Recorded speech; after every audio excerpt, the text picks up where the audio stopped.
Welcome back to my channel, and let's tune into tarot for the month of August 2021. For anyone with a sun, moon, or rising sign in the sign of Gemini, this reading is for you. Now, do keep in mind this is a general forecast, so it will not resonate for everyone, but take what resonates and leave the rest behind for someone else. I do hope you find some guidance and insights for your month ahead. So let's go ahead and jump in. For the first week of the month, Gemini, we have the Knight of Wands reversed. So this card came out, I think, in the last reading or the last couple readings, indicating that you may have a lack of drive, ambition, motivation, energy. You just might be dragging a bit in the first week, and it could be for any number of reasons, but sometimes when the knights, it can indicate that in the upright position, you're sort of launching into things very quickly and not thinking about the consequences. So when I see this in the reverse position, it almost can indicate that some planning could be very helpful, because if you sort of outline an action plan or a guide, like some kind of guidelines, for when you do have the energy to tackle whatever is on your agenda, that you have the steps there to follow in order to sort of hit the ground running when you do have that energy and drive and ambition back. So this might be a good time, if you are feeling a little bit lackluster, to just sit down and do some planning, kind of go through the steps you need to do in order to achieve whatever it is that you're sort of letting go by the wayside this first week, just simply because you don't have the energy to tackle it. So do some planning in the first week. In the second week, we do have the Nine of Wands reversed, and this is, again, another similar card that came out last reading. I think both of these cards came out in the Taurus reading, or it might have been the Aries reading. But with the Nine of Wands reversed, it's indicating that you're experiencing an immense amount of pressure from outside influences. And this outside pressure is directing you to move in a direction that you're not completely comfortable with. It's sort of forcing you to buckle or surrender or cave beneath these outside influences that in the upright position you would be holding your ground, you would be standing in your truth, you would be resisting this pressure, but in the reverse position you're just having to sort of surrender to it and cave and buckle beneath the pressure. So you might be feeling a bit beat up. It's sort of this wounded warrior energy. Sometimes with this Nine of Wands reversed, it can make someone susceptible to illness potentially, just because simply your constitution is not as strong.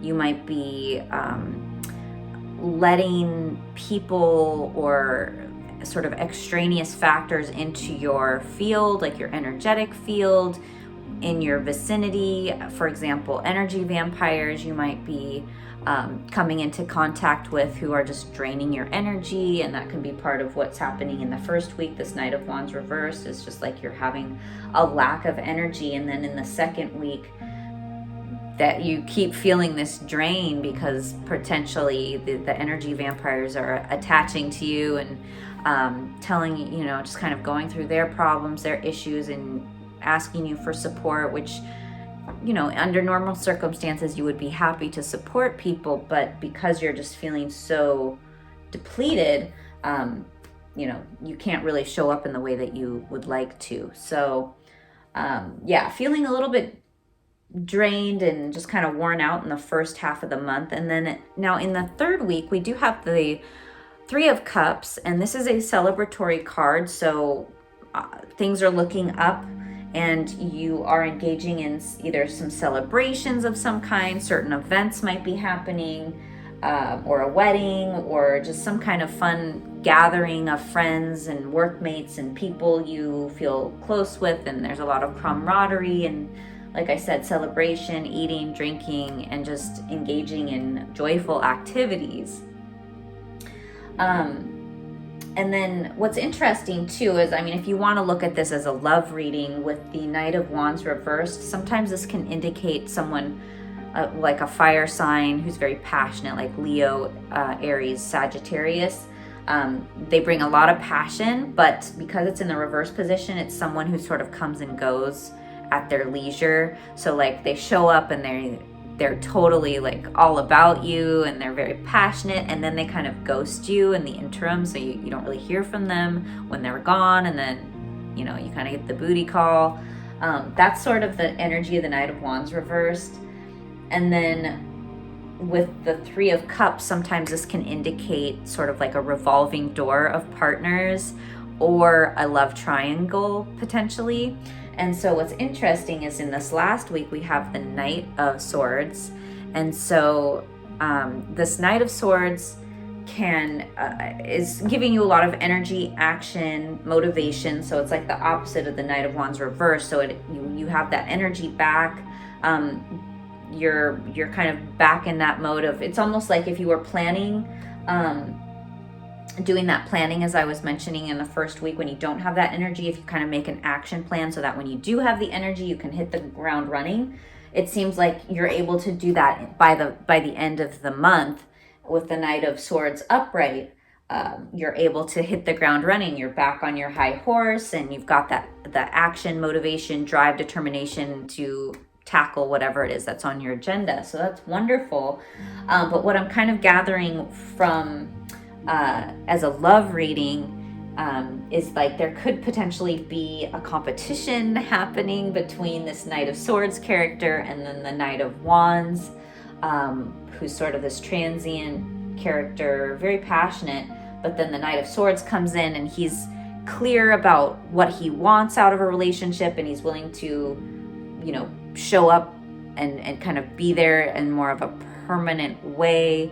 It just seems like he's more willing to invest in a relationship in some way. And so this could be part of the love triangle. It's like you're in the middle of this, and then you have these two people sort of competing for your attention.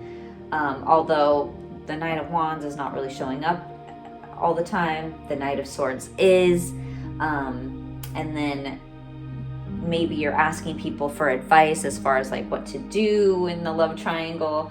If this does not have anything to do with love in your life, or it just doesn't apply to your life as far as like a love reading, this could be playing out in your work life.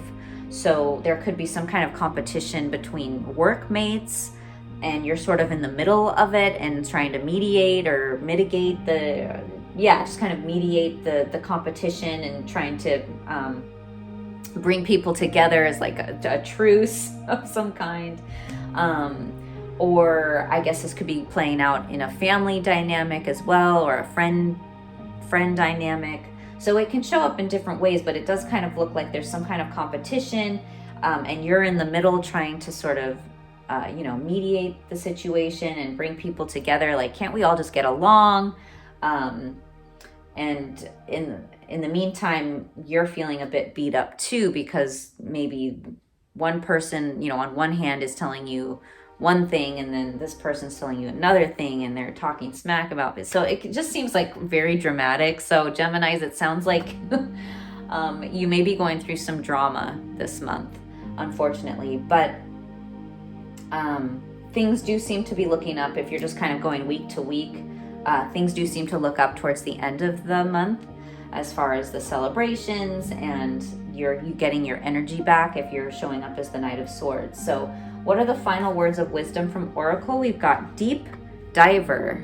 I've never seen this card before. Diving into a task. Okay, so this makes sense with the Knight of Wands reversed, and then sort of by the end of the month you're getting that motivation back to tackle your agenda and the tasks. So let's read from the book. I haven't yet.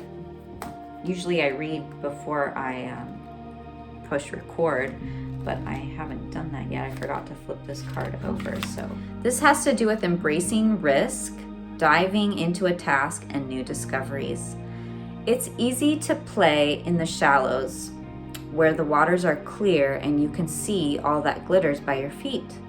Anyone can venture here. There is little risk, nothing to discover, no dark secrets, nothing that you can't already perceive. The treasure has long been picked away, replaced by a gentle certainty. In the shallow river is safety and no surprises. Ah, but that's not who's calling you now. The deep diver invites you to take the plunge with him. You can't see the bottom, but you must swim into the dark depths to find the mystery that eludes you now. He knows where the pearls lie underneath the ancient sands. You are called to look beyond the surface of things for your answer. Let your intuition propel you into the water, allowing your memories to swirl around you and your emotions to well up as you face the unknown. Your curiosity will be your greatest guide. You'll surely discover something wondrous to bring back to everyone who is waiting by the shore. But only you will truly know the value of your discovery. Are you willing to do the work? Dive in, make the commitment to see it through, and you'll be amazed. So, okay, so I mean, that does kind of make sense with your reading, as far as, you know, diving into a task. It's like you, by the end of the month, you have the energy to really investigate and really dive in and really go after what you want. And so I hope that helps you with your month ahead, Gemini. If you felt like this resonated, please give this video a thumbs up. Comment below. Let me know how your month unfolds. Share this with any of your Gemini friends, and I will talk to you guys next month. Thanks for tuning in. Take care.